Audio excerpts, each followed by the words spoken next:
Hi, what's happening? It's your boy Rico from StreetScores, and man, we have several things to talk about today. Three main topics. First of all, Alex Smith said, "What about Washington?" That boy is tripping over there. I can't wait to break that one down. Also, are Washington coaches and front office members unsafe, or other teams still trying to get them? We're going to talk about Ben Johnson going to the Bears and how that affects us, everything like that. Also, Samuel Cosmi is out for the playoffs, but we also got to talk about how he may be out even longer than we think.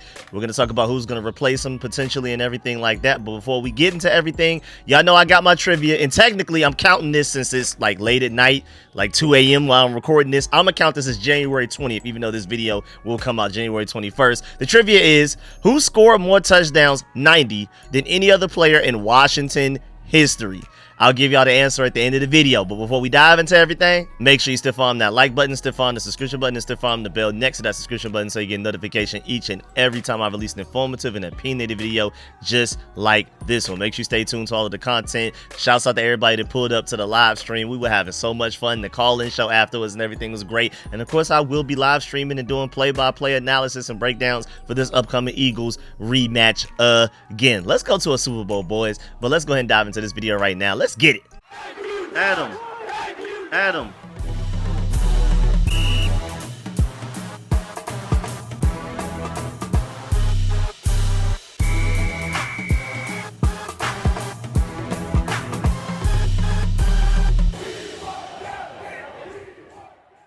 All right, we got to start with Alex Smith. You know, I always try my best to try to guess, like, okay, what is the thing that people are more than likely coming to this video to see?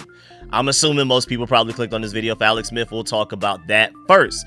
And, you know, people have been talking like the last few days about how Jayden Daniels may actually be the best player, best quarterback, best overall player, period, that's left in the playoffs right now, or just general, the entire playoffs that we've had so far, NFC, AFC. Jayden Daniels has been the best player or best quarterback, period. Like that's been getting a lot of steam. You had Ledger Disable, I hope that's how you pronounce his name, saying it. And hey, man, the numbers don't lie. I mean, shouts out to Jayden is your future Pappy on Twitter at 9ball knower. He said, playoffs right now, numbers don't lie. Jayden Daniels, 654 total yards in 2 games, 4 touchdowns, no turnovers, and a 116.55 passer rating. Compared to Josh Allen in 2 games, 465 total yards. I mean, like literally more than 200 less yards than Jayden Daniels has been responsible for. Same amount of touchdowns, same amount of turnovers, none, but a lesser passer rating at 111.05. And then you have Jalen Hurts, who's had even way less yards than Josh Allen with 343 total yards, 3 touchdowns, less touchdowns than Jayden Daniels and Josh Allen, 1 fumble, and a passer rating of 101.3.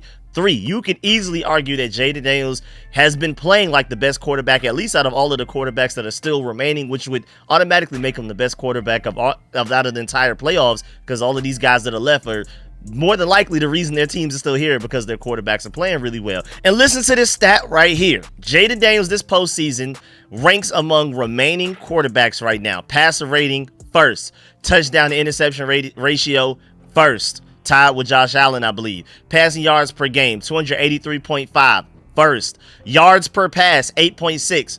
First. Completion percentage, second. They can have that, but Jayden Daniels is first in everything else. So there is strong merit behind maybe Jayden Daniels is literally the best quarterback or even the best player out of this entire playoffs right now from any team that was in it, NFC, AFC. And hey, you had Damian Woody on ESPN earlier today, well, like earlier January 20th.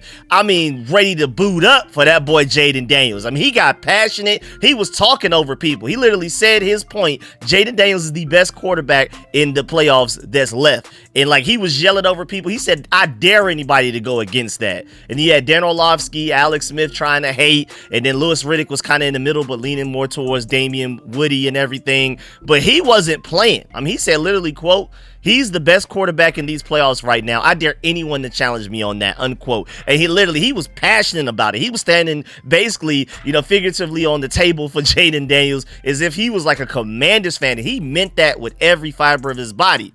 Well, Dan Orlovsky was saying, like, his whole thing was, well, if you had to pick any quarterback that's remaining that you need to win a game right now, who would you pick? And his point was Pat Mahomes. Damian Woody is like, that's not the question. That's not the point we're talking about. Who has played the best best out of any quarterback that's in the playoffs right now. And Jayden Daniels has easily played the best. The stats speak for that. Darren Orlovsky was arguing a completely different point, basically. I guess just to argue. Darren Orlovsky loves Jayden Daniels, but on this part of the argument right here, this particular topic, he was kind of on the wrong side of it. But then you had Alex Smith. He said that Patrick Mahomes is doing more with less compared to Jayden Daniels and other quarterbacks. What, Alex Smith? Shouts out to @Jeff2Funny. He said, and I completely agree, Alex Smith, you should be ashamed of yourself for saying something this dumb on national television for everybody to see. Come on, Alex Smith. I thought we tried to do the best by you, man. I mean, I just had a 49ers fan. Shouts out to my dog, Travis, that be pulling up to the live streams during these playoff games, donating and everything. Complete 49ers fan, not a Commanders fan at all. Just supporting me, supporting the Commanders, rooting for us to go the whole way. He asked me, literally, when we were playing the Buccaneers, I believe it was, during that live stream of that game, he asked me, like, how do you feel about Alex Smith? And I was like, man, I appreciate what Alex Smith brought to the team. I give him my, his flowers and everything. Shouts out to him, man. He gave us at least a level of mediocrity that we didn't have before, because he took us from trash to at least watchable, and I appreciated him for that. So I've always shouted out Alex Smith for that one, but this is crossing the line right here. I mean, and what really makes me mad is this is a narrative that a lot of people are running with. So Alex Smith is the only person thinking this somehow. I mean, they did this to us with the Bears all off season. We had to hear people doubt us everywhere the entire off season, and then all of nowhere you look, and then Jayden Daniels balls out, and then suddenly everybody just flips the script, and now we don't get credit because they're trying to like take away credit from Jayden. Like anytime we're due credit, they find a way to take it away. Like before Jayden Daniels, we even know what he is. Oh, the Bears have the best situation a quarterback has ever gone into as a first overall pick ever. Like, thank goodness Caleb Williams is going to the Bears instead of the Commanders, because the Commanders don't have an offense, they don't have weapons, they don't have an offensive line, they don't have a defense. Caleb Williams is going to the perfect situation. Then when we beat the Bears, and then while we're on the way to the playoffs and the Bears are spiraling out of control on a severe losing streak ever since we beat them with the Hail Mary play, out of nowhere, suddenly, oh, Jayden Daniels is only doing that because he's on the better team. Like, what? Every time it's due for us to get credit, they find a way to take it away. No matter what, leading up to an event, they discredit us, and then after an event, even though when we overcome all odds, they discredit us anyway. So now you have Alex Smith and some other crazy people out there trying to do the same thing with Pat Mahomes right now. All regular season, all forever, completely downplaying our chances of even making the playoffs, let alone making a run in the playoffs. And now all of a sudden, when it's time for Jayden Daniels to get all of the love, all of the credit, he just went to Detroit and beat the #1 seed NFC team in their home.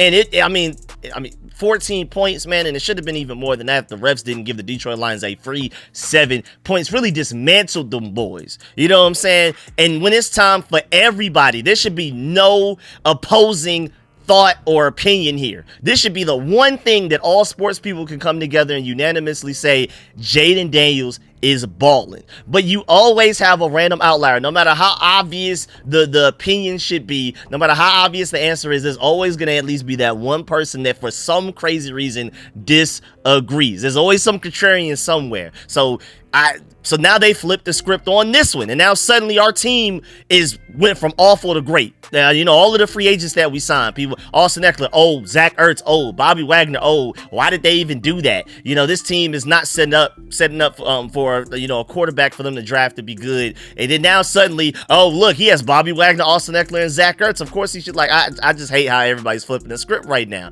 And the statement was so blasphemous that I had to run straight to the comment section and replies, and people did not disappoint. First of all, @Bang Radio Hour said, I thought he broke his leg. Why is his brain screwed up? Not the Hey, I agree. Shouts out my dog Rio Robinson. Make sure you follow him on Twitter, subscribe to him on YouTube, everywhere possible. My dog Rio Robinson, man. He said somehow he's managing to be a game manager, TV anchor too. I thought that was hilarious. Then you had DC Sports Messiah @Troy Tuning. He said Terry, De'Ami Brown, 65-year-old Zach Ertz, Jamison Crowder, John Bates, Olamide Zaccheaus, Luke McCaffrey, and KJ Osborne? No way, man. There's no way that's who you're talking about right now. And then shouts out to Alex_Carter 1994, because he broke it all the way down. He said doing more with less. Chiefs side, Andy Reid, Travis Kelce, DeAndre Hopkins, Hollywood Brown, Kareem Hunt, Isaiah Pacheco, and a top 5 defense. And don't forget, they have arguably the fastest player in NFL history, and Xavier Worthy over there as well. He didn't even list that guy. He didn't even list that person on there. Versus Dan Quinn, Cliff Kingsbury, who a lot of people, most people hated the Dan Quinn hire. A lot of people dismissed the Cliff Kingsbury hire when it first happened, saying, you saw what happened in Arizona, you know what I'm saying? Then you have Terry McLaurin. I mean, we were starting to get to the point where people were saying he's not even a top 10 receiver after last season. Like, it was like his stock was going down. Zach Ertz, everybody complained about him being too old, and I mean, he was out of football. Like, we picked him up as a free agent. We didn't even have to sign him. We picked him up like, you know, days into free agency, like nobody really wanted him. Then you have De'Ami Brown, who even a lot of us thought by the end of this year, he's going to end up leaving as a free agent because, you know, why re-sign him? Now look at him. Brian Robinson, overlooked. Austin Eckler, old. And then also an average overall defense, but a bottom 5 defense against the run. He continues on to say that I say Jayden is clearly doing more with less. The Commanders are a 6 seed and have played 2 road games and won, and weren't even supposed to be in this position. Laughable take by Alex Smith. I completely agree. Shouts out to @DC_Rising. He said, I promise you, if Jayden Daniels went 8 and 9 or something, nobody will be talking about these imaginary great weapons that the Commanders have. Our weapons are the same washed players that we got made fun of for signing in the offseason. JD5 completely elevates this team. You could argue he's carrying this team, man. And shouts out to Resh Manuel too. He said Jayden Daniels been so good, he suddenly got people thinking De'Ami Brown is Jerry Rice. Literally. Like, somehow Alex Smith has to be thinking of De'Ami Brown as Jerry Rice or something to say that Jayden Daniels has better weapons, has a better situation around him than Pat Mahomes. Insane. And then shouts out to the Weekly Audible. I completely agree with this one. He said Alex Smith stabbed every Commanders fan in the back with this takes on Get Up. Y'all glaze over the speed the Chiefs have, not to mention the greatest tight end, but somehow just because we have Terry, all of a sudden the Commanders have weapons. Very ironic. I do feel like it is a stab in the back. Again, like I said earlier, I just gave him his praise just a couple of weeks ago when a 49ers fan pulled up and asked me about him. Now I feel like I need to take it all back. And then shouts out to my boy Felix Tramel. He said Alex Smith capping for Mahomes is expected, but come on, man. Like, I mean, he went way too far with that. Yeah, you can stand on like Pat Mahomes, but I guess he was just digging for like some type of argument, I guess, to kind of back his opinion or something like that, and then he just went way too far with that one. That was insane. Now moving on to the second of 3 topics today. People seem like they're still trying to take away Washington Commanders coaches and front office members. They're trying to steal them right now, man. But we have some updates because Chicago officially hired Lions offensive coordinator Ben Johnson as his next head coach. That was crazy how quick that happened too. That's insane. But shouts out to George Carmi because I completely agree. He pointed out the fact that the Washington-centric spin to this is that Cliff Kingsbury is now more likely to stay with Washington. I thought the Bears and the Caleb factor would be the most appealing draw to him. I don't see him as a best match in any other coaching vacancy. I completely agree. I felt like if there were any chance that Cliff Kingsbury would leave as offensive coordinator this hiring cycle, it would be for the Chicago Bears job. Other than that, I felt like he would stay, and now that Ben Johnson has officially been hired by the Bears, I mean, that's pretty much a wrap right there. I don't see him going to any of these other situations. The Raiders, the Saints, I don't think it's a good look for him anywhere else. I don't even think it would be appealing. I mean, you have Jayden Daniels right now, the historically the best 4th down offense in NFL history. Y'all have broken so many records together. Imagine how great y'all could be in year 2. Also, you know, Ben Johnson was the star of the show this offseason. Like, Cliff Kingsbury is right there behind him, but it's been the Ben Johnson show all offseason, or even like leading up to the playoffs and everything like that. Like, he's the hottest head coaching name. Like I said weeks ago, I feel like Cliff Kingsbury might as well just wait until the 2026 hiring cycle. And like now you'll be the next Ben Johnson. You'll be the one that everybody's fighting over. You could probably even leverage that for more control over the team. You could probably get a bigger contract because of it. But right now, you're second fiddle to Ben Johnson. Johnson. Even though he's officially off the market this hiring cycle, you were second to Ben Johnson. You can be the number one guy the next one. So I already felt that way anyway. But now the fact that Ben Johnson has gone to the Bears, which was, again, I felt like the only way that Cliff Kingsbury would leave Jayden Daniels and what he has going with this offense. And like I've already said too, I don't even think Cliff Kingsbury, he said it out of his mouth that he may want to head coach again. And, you know, and he said that he's probably may even take interviews and things like that. But I just don't see him wanting to deal with having to manage an entire team, both defense, offense, you know, talking to agents, free agents, contract negotiations, all of that type of stuff, especially on the defensive side of the ball. Again, Arizona Cardinals reporters, immediately after we hired Cliff Kingsbury, I think they went on to like the John Com show, Kevin Sheehan, one of those guys, and said, or Al Galdi, one of those guys, and said that, like, you know, he was micromanaging the offense. That's what he loves to do. He loves offense. He was always around Kyler Murray, the offensive side of the ball, during training camp practices and things like that. He would literally just go to the defensive side just for like the bare minimum amount of time to show, hey, I am the head coach. Let me oversee this for a little bit, and then go right back to the offensive side. He wanted nothing to do with the defense. He literally only wants to control offense. I don't know why he would want that stress again of having to control an entire team, being a team talent evaluator, contract negotiator, talking to agents all of the time. Right now, all he has to do is offense. Make sure Jayden Daniels in his offense scores a lot of points and are efficient. That's it. That's all he has to do, and I feel like that's where he's most comfortable. I feel like the reason he went wrong with the Cardinals is because he had too much on his plate. He's just not a too much on his plate type of guy. He's not a head coach type of guy. Also, shouts out to David Harrison for pointing this out. Chicago was the spot most expected Cliff Kingsbury to leave for. Never really bought it myself, and at a minimum, this shows the Bears weren't even willing to wait until after the Super Bowl to interview Cliff Kingsbury. That is a good point. The Bears didn't even wait until Cliff Kingsbury was available for his first interview, even just virtually. Like, they have not talked to Cliff Kingsbury even once. They were like, they got Ben Johnson. Ben Johnson was available. We're hiring him right now, which also shows me that Ben Johnson was that much of a hotter candidate than Cliff Kingsbury was. The Bears didn't even bother to interview Cliff Kingsbury, and other teams may feel the same way. Now with Ben Johnson off the market, maybe other teams will show more interest in Cliff Kingsbury now that the hottest target in Ben Johnson is off the market. But I mean, that may also show that other teams are looking at Cliff Kingsbury like, you know what I'm saying? You're not Ben Johnson. I mean, the Bears literally like, we don't even need to interview. You know what I'm saying? That's pretty cool, at least for the Commanders' end of things. And then Adam Schefter even went on the Pat McAfee show and said, quote, I think Cliff Kingsbury is very happy in Washington. He has an incredible quarterback. He's not rushing to become a head coach again, unquote. Exact quotes from Adam Schefter. You know he's A1 behind the scenes guy.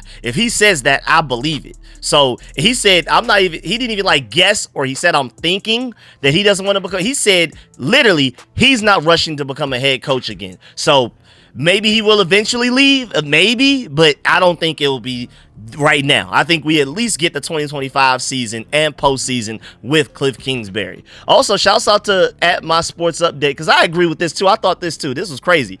You don't often see this in the NFL coaching cycle. The Bears are hiring Ben Johnson without even having an official in-person interview. A virtual meeting and a back channel conversation with those close to Johnson was literally enough, and they sealed the deal earlier today, as in January 20th. Johnson is now set to fly to Chicago to meet everyone and sign his contract very quickly. But that is crazy though.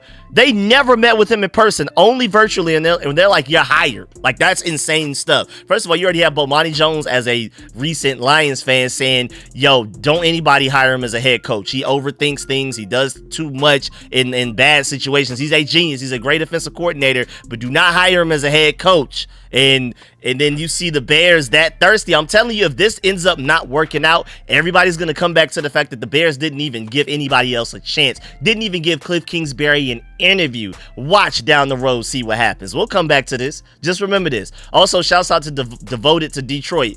This is a Detroit Lions fan. He said, they said, quote, interviews don't affect your playoff prep, unquote. And Buddy has his whole staff locked down the day after the game. That is a good point, too. If I'm a Detroit Lions fan, I am upset. Like, man, you had to have been distracted with this whole coaching situation and not properly preparing for the Washington Commanders. If you already have your entire staff basically locked down, you already have your leading candidates for defensive coordinator, the ex-Saints head coach, and Dennis Allen. Like, you're already like this ready to put together a staff. Like, when did you have time to to over prepare for the Commanders. Not just prepare, but over prepare. Check back once, check again. You know, dot your I's, cross your T's when preparing for the Washington Commanders. There's no way you went through every possible step you could to prepare for them, especially by the way that they lost. Like, you could just tell that he didn't do his best job. They did look a little unprepared. And then also, I mean, the fact that your whole staff is ready. If I'm a Detroit Lions fan, I'm mad too. I ain't gonna lie. That guy seemed like his brain was elsewhere leading up to that game and during that game for sure. Also, shouts out to Rush Manuel, because I agree with this. He said, if I'm Ben Johnson, I'm certainly reaching out to someone I know and forcing the Commanders to make a decision on David Blah. If Washington wants to move him up, they already have a quarterbacks coach, offensive coordinator, and offensive passing game coordinator. That is a good point from Rich Manuel right there. David Blah is seen as one of those, like, the next Sean McVays, the next, you know, Bobby Slowick. You know what I'm saying? One of those guys that's coming up, Kevin O'Connell, that has, like, a lesser role right now. But when he gets his chance, he's going to be one of those genius, top-tier offensive-minded coaches in the NFL. A lot of people are looking at David Blah in that same sort of light. I believe he's our assistant quarterbacks coach right now. Again, we already having a quarterback coach, we're already having an offensive coordinator, an offensive passing game coordinator. There's literally nowhere for him to receive a promotion. So he's basically saying, if I'm the Bears, I'm doing whatever it takes to get him, to offer him whatever power, money, whatever he needs, any sort of promotion to get him away from the Commanders and force the Commanders to give him a promotion if they want to hold on to him. Otherwise, we'll take him off your hands. I think that would be smart from the Detroit Lions. I hope they don't do it. Now, shouts out to Benjamin Albright for breaking all of this down. He said, if I had to guess today, the Ben Johnson domino changes things, so I tried to account for the outcomes here. He said, Patriots, it was Vrabel all the way along. That was an easy guess. Jets, he said, I think it's Aaron Glenn is who they want. If he were to choose the New Orleans, this starts to get interesting. I expect Flores is probably plan B. Saints, again, I think Aaron Glenn is their top choice, but if he chooses New York, Mike McCarthy has a long relationship with Mickey Loomis. Joe Brady would be my plan C, I guess. And then Jags, they wanted Ben Johnson, but I think their plan C for him, my bet has been on Liam Cohen winding up here, and I'm guessing these are just from things he's hearing behind the scenes or whatever. Cowboys, despite the initial Deion Sanders stuff, that's not a real thing, and they have no formal interview scheduled despite no obstacle doing so. I mean, Deion Sanders is available. He's not a coach in the playoffs right now at the NFL level. Kellen Moore would be my guess here. Don't sleep on current offensive coordinator Brian Schottenheimer as plan B. Bears, of course, they got Ben Johnson, so we can move on from there. Raiders, much like the Bears, Ben Johnson is target one. The question is whether or not they can land the plane. The Raiders do have some nice pieces on either side of the ball. Bowers and Crosby are draws for anyone. That said, the rest of the roster is much farther away, and the AFC West is a murderous row. No young quarterback to build around, and only the 6th pick in the draft. So we'll see what happens with the Raiders as well. He also finished it up by saying, you'll probably get to have input on GM here, and this is largely a blank canvas, but how patient they will be with the rebuild. A first-time head coach growing into a job in a division where the Chiefs rule the NFL and the Broncos and Chargers are suddenly ascendant. Pete Carroll will be my number 2, and I think probably the better fit for what they need right now if they're unable to land Johnson, which they didn't land. So basically, he's predicting, of course, Patriots was Vrabel. He just let you know, he tweeted this all the way back before the whole Ben Johnson signing thing. Jets, he has Aaron Glenn, and then because he has Aaron Glenn from the Detroit Lions, their defensive coordinator, going to the Jets, he has Mike McCarthy as the Saints head coach. He has, I guess, Liam Cohen as the Jags head coach. He has probably Kellen Moore, maybe, or Brian Schottenheimer as the Cowboys coach. For of course, the Bears are Ben Johnson. And then for the Raiders, he has Pete Carroll coming back and to coach them. And so, hey, that's interesting. All I know is, out of all of that, no mention of Kingsbury. That's all that matters. And now moving on to another person that may get taken from this coaching staff, though. Hey, man, watch out for Anthony Lynn. The Cowboys just said, or somebody reported the Cowboys and Anthony Lynn potentially have some mutual interest there. And even Adam Schefter said the Cowboys' top candidates are Kellen Moore, Robert Saleh, Leslie Frazier, Deion Sanders, Jason Witten, that's interesting, and Anthony Lynn as the top 6 head coaching candidates. Watch out. Then Rex Ryan, just 2 days ago, January 19th, said Rex Ryan believes Anthony Lynn being the Cowboys' new head coach makes perfect sense. And he did like a whole minute and 12 seconds talking about why it makes so much sense for him and everything like that. He said, quote, he's one of the finest coaches in the NFL. It's not just Kingsbury over there doing great things, unquote. And I can't argue against it. I love the fact that Anthony Lynn's here. I hope we can hide him and hopefully nobody notices and remembers that he did used to be the head coach for the Justin Herbert-led Chargers that won Offensive Rookie of the Year. I'm just hoping people forgot Anthony Lynn even existed, man. I love him as our run game coordinator and running backs coach, man. Also, shouts out to @We1Dallas. He said, for those wondering, my understanding is that if the Commander's assistant Anthony Lynn were to get the Dallas head coaching job, Washington would not be eligible for the NFL's minority development compensatory draft picks because Lynn has not been with the team for at least 2 seasons. And to add to that, that also means if Joe Wood Jr. were to leave for any reason, we would not be get any sort of like draft pick compensation. So just to keep that in mind. Also, another person that may get taken from the Commanders front office, coaching staff, whatever, is assistant general manager Lance Newmark, who's only been with us for this year. He just came from the Detroit Lions to join Adam Peters, and he's already had his second interview with the Jets. Shouts out to Adam Schefter. He tweeted and reported, Jets are scheduled to interview former Lions executive and current Commanders assistant GM Lance Newmark on Tuesday for their general manager job. So later on today. This will be Newmark's second GM interview with the Jets. That does scare me. Out of anybody we've talked about so far in this video, Lance Newmark, out of Cliff Kingsbury, Anthony Lynn, or anybody else, David Blah, I feel like Lance Newmark is the most likely to leave. Adam Schefter finished up by saying Lance Newmark spent 26 seasons in Detroit before joining Washington last year and is said to have a strong relationship with both Ben Johnson and Aaron Glenn. So, of course, Ben Johnson went to the Bears.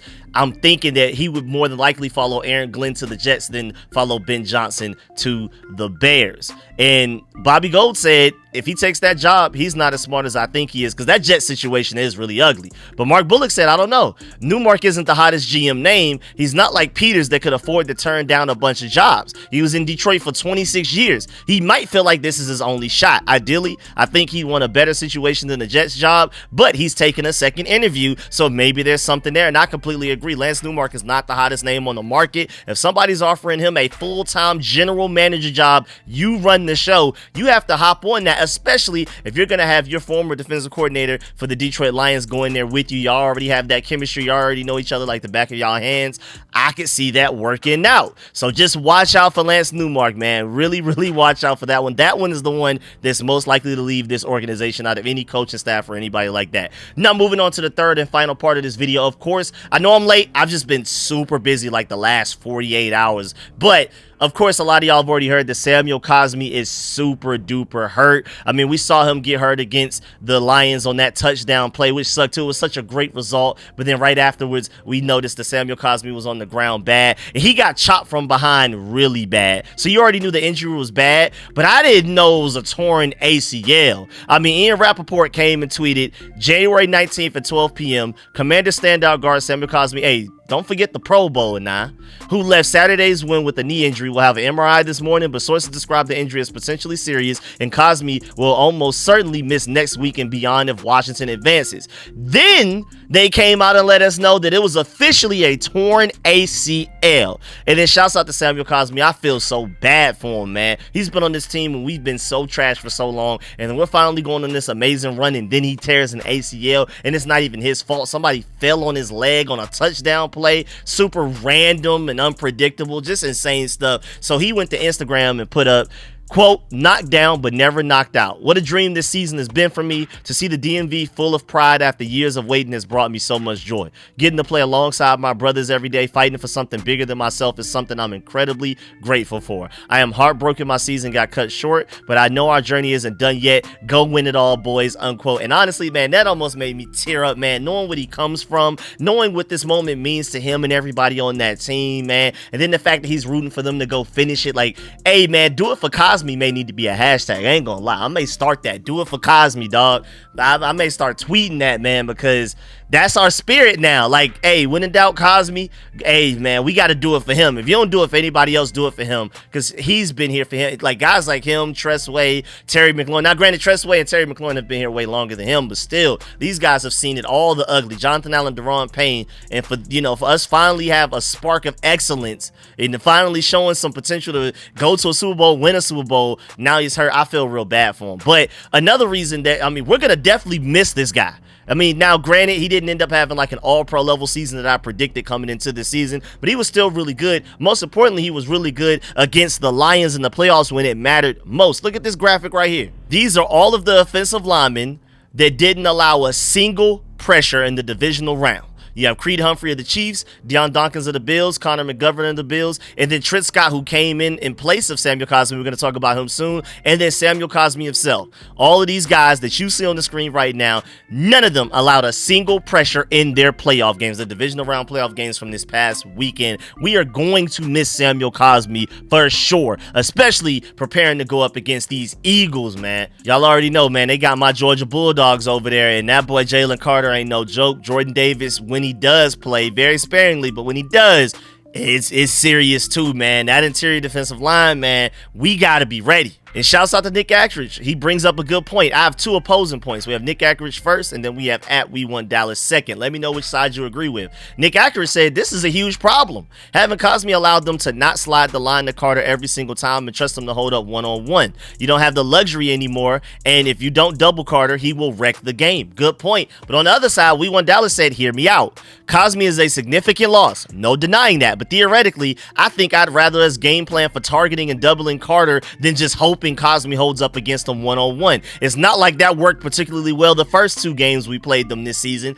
And hey, man, I kind of see both sides because Cosmi did not do a really good job against Jalen Carter, to be completely honest. Carter did beat him quite a bit in that game. He had a fantastic game, especially the first time we played them boys, but even the second time a little bit as well. And I see what We1Dallas is saying, where it's like, I mean, ideally, you have Cosmi and you game plan to double team Jalen Carter, but hey, having Samuel Cosmi out there on the island of Jalen Carter may be more of a curse than a gift, is what his argument is. Let me know in the comment section how y'all feel about that, because those are both interesting points, and I can't really decide. Me personally, maybe by the end of the video I'll come up with a decision, but I'm kind of leaning both ways right here. I'm kind of torn between the two. And also, I want to point out the fact that the craziest part, when you really think about it, is that since Samuel Cosmi tore his ACL, we don't even just have to worry about him playoffs right now just alone. We also have to worry about him being out potentially for off-season practices, maybe even preseason, maybe even some regular season. You got to remember, he just tore his ACL January, what, 18th? Now, I mean, how long is that recovery process? Is he going to be ready for September?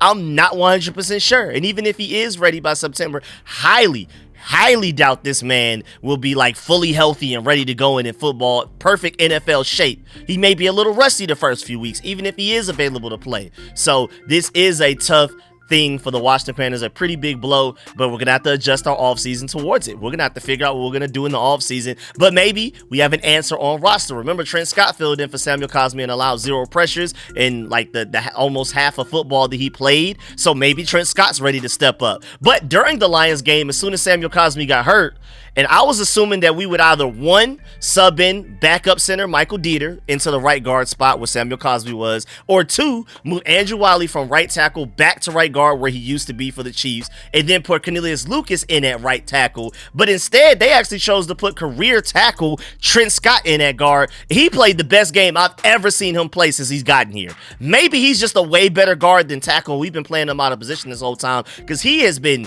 atrocious, like unplayable at tackle. And for him to come in and step up and play that well at guard, hey man, he may be a starting guard moving forward for the rest of this offseason. Or maybe Chris Paul, who was our starting guard last year, you know, he's been inactive all season. He's just been a healthy scratch. He's been healthy and good to go, but they just didn't have even if there were an injury, they didn't want him to necessarily go in and be the backup that fills in. So maybe they have him active for the first time as at least a backup, or maybe they go ahead and start him at right guard because, again, Trent Scott has been playing a lot of tackle. Michael Dieter is literally a backup center, and even when he's been playing that, he hasn't necessarily been that good. Our only true backup guard for real is Chris Paul, who hasn't played a game, I believe, maybe all season. I think he's been an active and healthy scratch all season from what I remember. I don't think he's played a single snap in 2024. It's going to be interesting to have to throw him out there in the 2025 national championship, NFC championship game. So I feel like you're probably just going to go ahead and stick with Trent Scott. If it's not broke, don't fix it. You know what I'm saying? Because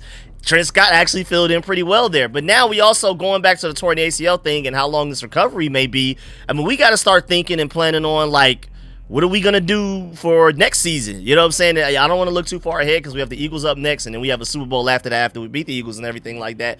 But what are we going to do there? And, hey, interestingly enough, Brandon Sheriff is 34 years old. He'll be an unrestricted free agent. Maybe you sign him back for a really cheap deal. Maybe we forgive everything that with them leaving the way he did to accept less money to not deal with us. Even though I understand, though, and the Dan Snyder and the terrible team that we had and everything like that, I understand why he left for less money to go play for, it looked like an organization that was on the rise for the Jaguars with Trevor Lawrence and all of them boys. Now they're on the decline. We're on the rise. Maybe he's just a rise hopper. Maybe he's just, hey, that team looks like they're going somewhere. Let me go over there. So, hey, man, maybe just a really cheap Brandon Sheriff, and then when Samuel Cosmi comes back healthy, Brandon Sheriff goes back to the bench or something like that. You know what I'm saying? Or there's a lot of free agency options. Or again, like I said, maybe Trent Scott for the rest of these playoffs. Maybe Chris Paul develops into a starting right guard that can fill in until Samuel Cosmi gets back. Maybe you take somebody late in the draft. Who knows? I'm just throwing those ideas out there that this is something we're gonna have to worry about in the offseason when we start doing mock drafts, free agency mocks and things like that, mock off seasons. Remember,